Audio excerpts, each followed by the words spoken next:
that you can use music to help your kids and yourself, this works for adults too, be happier, calmer, and even smarter. And yes, believe it or not, reduce and probably even eliminate those nasty alphabet letter diagnoses that children and adults have that classify them in certain categories in the school system and have them be seen a certain way by other people.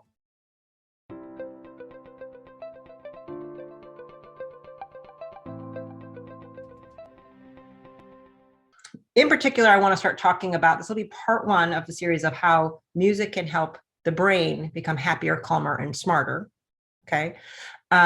Because our kids really need help right now. And it's become glaringly obvious to, I think, the majority of American society that the educational system has some really deep flaws. And there's a really interesting mass exodus out of the traditional school systems right now, especially government-backed school systems. And that's leading to families, a lot more families choosing to homeschool and even unschool their children. And so this is particularly for those families because you have freedom of how you're going after your educational resources for your children. One of this therapy I'm going to talk about, I've done with huge amounts of the homeschooling population here in Atlanta. And I'd like to other homeschooling populations to know about it because it's a very smart thing for those communities and these families to start leveraging. It is not limited to the homeschool communities. If any teachers or principals that you would know want to know about this and they can learn something, please send it to them because they do need to wake up and start using neuroscience to teach instead of these outdated ways of doing everything that are actually harming our children. All right. So, if we're in general as a culture going to take back education, it's really important you learn how, the human brain develops, grows, and learns to actually create a revolution in that system. So there's really no point in simply repeating the bad practices that you learned as a kid in school and just passing on that same outdated strategy onto your kids. So most of even the homeschooling curriculums are based on really bad neuroscience and the way parents are trying to teach their children at home. It's just similar to what they're doing in school. So it's not real smart to just replicate a bad protocol. All right. So let's learn more, right? So there's so much that we know about brain development and learning from a neurological standpoint. And yet all that information, for whatever reason, has been ignored by the government educational systems, or possibly it's been intentionally done the opposite. I don't know the answer to that. I just know that the way we think we're supposed to teach children and the way we measure and track progress in our kids is actually damaging children. And this is backed by all the science. So many books written on this that are based on all the studies and just based on basic physiology of how brain development centers work. Okay. So I'm going to start posting a whole lot more on social media about the actual brain modulation therapies and devices that I use in practice, to the point you'll know their names, right? And if you come to see me to do it remotely, I can see any of you. Great. If you go to somebody near you and say, hey, I want this thing for my kid that the doctor talked about, great. I can't see you all. I want to see some of you. Come on, but I can't see everybody, right? So, and I want to let you know the overwhelming majority of these therapies, these neuromodulation, it's what we would say, modulating the nervous system, modulating the brain. They're for children and adults alike. We might have some age parameters on, well, that one's a little too young for this one, so we have a different therapy we'll use, but it really doesn't matter. So I'm going to talk about kids, but it's really for anybody. So we're going to teach you today about a brain therapy that helps with a number of things, but think ADHD, anxiety, dyslexia, reading disorders, all of those in general. I'm going to start with this one usually. Sensory integration, I'm going to start with this one. Behavioral disorders, auditory processing disorders, I'm going to start with this one in general. Autism, depression, and so much more. Okay. So it's great for children and adults, as I said, and you can do it with a therapist, such as an occupational therapist, a speech language pathologist, or a doctor like me in an office setting where they're kind of doing the therapy for you and adding this device if you're certified, trained and certified like I am and using it. Or you can actually do it in the comfort of your home in a rental way where we're supporting you clinically in a remote fashion. This is the actual unit. I will show it a little bit later. The home rental unit is not anywhere near as powerful as the units that you'll find in an OT or speech language pathology clinical setting. They can do a certain part much stronger. We don't let parents have the super strong one. Okay, so it's very, very, very safe. We've already put limitations in the device. So there's benefit to being able to go someone, have them do the work for you, and there's a different set of benefit to being able to do it at home. So you'd have the home rental unit. Again, unless you're a clinician, if you're a speech language pathologist, an OT, you want to up level your game, this is for you too. You should add this device strongly. I suggest you get trained and certified and add this to what you're already doing.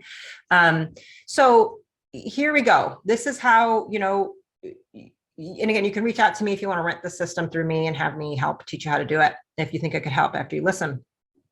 This is what we're going to talk about. Why can music do this? Because music and language share the same neuronal pathways. So you can use music that has been specifically altered to focus on certain frequencies that the brain has difficulty processing those frequencies. We kind of amplify that in the music, and then we feed that information to the brain to help it heal so it can process those frequencies better.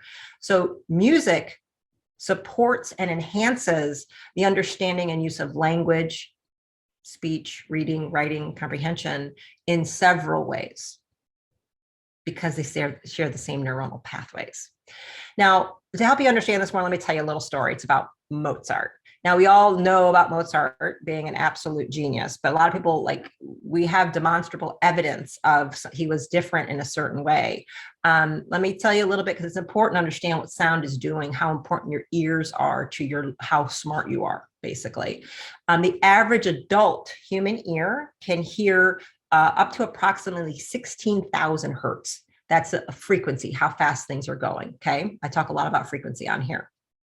We're not born hearing this much frequency. Those frequencies, let me explain. So every year you open up to hearing different frequencies, a little bit more and more and more. When you come out, for example, at birth, we're only supposed to hear up to 125 hertz. Okay, we're just designed to hear very low vibration, and that's really the sound of our mother's heartbeat and like the vibration of her voice by touching. Okay, very low, 125 hertz. All right, but then by age 4, we've opened up to 750 hertz, and by age 11, we should hear up to 8,000. It just kind of keeps going up more and more every year, a little bit more. And that's actually all been mapped out thanks to Dr. Tomatis. So you can just look that up if you want to know what that all is. I actually run tests to assess how open a child is, and you can see if there's been something that's happened based on that frequency, how old something happened to them. Another story. But anyway, Mozart, so 16,000 hertz is like what I can hear. All right, it's what any adult on here watching can hear. Well, Mozart could hear well above that, well over 20,000 hertz. We know that because all of his music that we listen to has frequencies in it that high. So he could hear more sounds, more frequencies than most humans. Therefore, he heard more information in those sound frequencies, and therefore more information was feeding his brain. He had more nutrition than most people around him. Why we think that probably was is his mother was a cello player. And so the cello sits up against the belly as she was pregnant. She would play, and he had all this vibration going on in utero. And we think he developed differently because of this, right? Plus he was hearing it all his life and all that. So fascinating thing that we know about that. It's always made me wonder, I wish we had the kind of testing on all these other geniuses through history, such as Tesla. Like, what could Tesla hear, right? It would be really cool to know. So his music is actually the perfect music to use in therapies that are using music to help the brain with language and with self-regulation of the nervous system through stimulation of the vagus nerve. And I say that because vagus nerve is coming out of your brain. And what we're doing with this is leveraging what we know of the polyvagal theory. So if you've heard of that, that's what we're actually addressing with this. So ultimately, I think that's enough just kind of for part one of where I'm going to go with this. But here's the key points, right? The human ear is designed to hear up to 16,000 hertz. But someone like Mozart, a genius, heard well above that range, and that those frequencies are embedded within his music. Sound frequency contains information. Sound frequency is a nutrient to the brain. So just like you could eat fast food, which is low nutrient dense, that you can listen to sounds and music that are low nutrient, and you can listen to sounds and music that are highly nutrient dense. Okay, you can have junk food or you can have nutrient dense whole food. For music, music is a nutrient. I mean, sound. Wow, look how that was a little bit of a slip. Sound is a nutrient. Music, another point to remember, music and language use the same neuronal pathways in your brain. Really important, right? And we can also use music and vagus nerve activation to help heal a brain that's struggling with ADHD, anxiety, reading disorders of all types, not just dyslexia. Not every reading disorder is dyslexia, guys. Okay, there's many, many of them. Also with speech language issues. Okay, something I didn't say, but I'll say it now. The voice, the vocal cords can only make the sounds, the frequencies that the ears can hear. So if we're not able to hear frequencies as enough as you're supposed to, your voice actually can't make those sounds either. Maybe I'll tell another story in the next video. I didn't think about doing it till now about how this music was used on opera singers and to help them become better singers. And they accidentally discovered it was making kids better. So that's kind of because they were trying to just make the kids better opera singers. So it's kind of a funny story there too. All right. So anyway, reading disorders, auditory processing deficits, sensory integrations, and more than I mentioned. So what'll happen is in part two, I'm going to cover a little bit more detail of how this is happening. Right. I'm going to explain language a little bit more. I'm going to explain the vagus nerve a little bit more. I'll probably go into that in part three. But if you're already interested and wanting to know more about this little device that you just wear, listening to music while moving and playing games, and I'll talk about that more.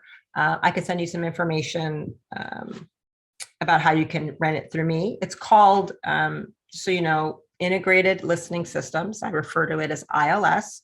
You can go to their website. You can see all about it. If you're really wanting to go, you can find a local person or you can work with me.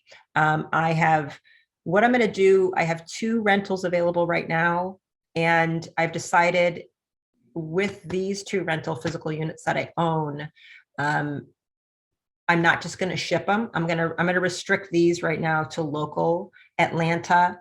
Meet with me, with your kid, train you how to do it. You'll take it home and use it, and then we'll maintain relationships virtually. But initially, and for a couple follow-up sessions, you're going to meet with me in an office in Sandy Springs.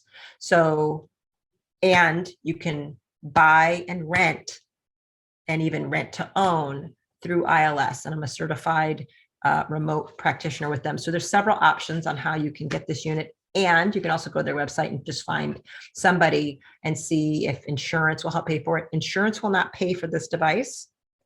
They cannot bill for it. So all of us who own these had to spend all our own money out of pocket to get trained, to get certified, to buy all the equipment, to keep it serviced.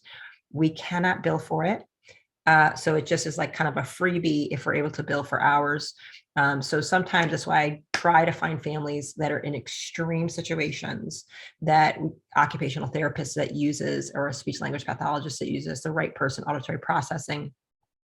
So on their website, you can try to find a clinician. It's not as updated as possible. They've got a new website. It's amazing information, but they're still getting all the clinicians. So many of us were not transferred on there.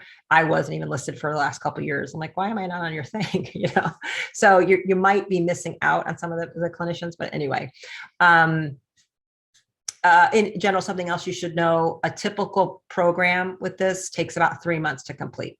There are these weird short kind of 30-day ones, but in general, think in your mind 90 days. Many people are going to just, depending on the severity of the condition, you might want to do a program 3 times in a year. So it's really kind of almost like do 3 months, take a month off, do 3 months, take a month off, do 3 months.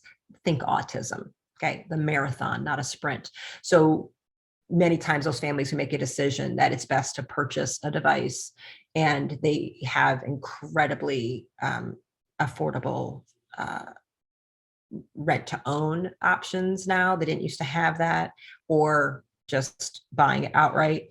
But you can rent it really affordable. I do an incredibly affordable 90-day package with this that you can reach out to, but kind of a first come, first serve. And I'll assess you on that.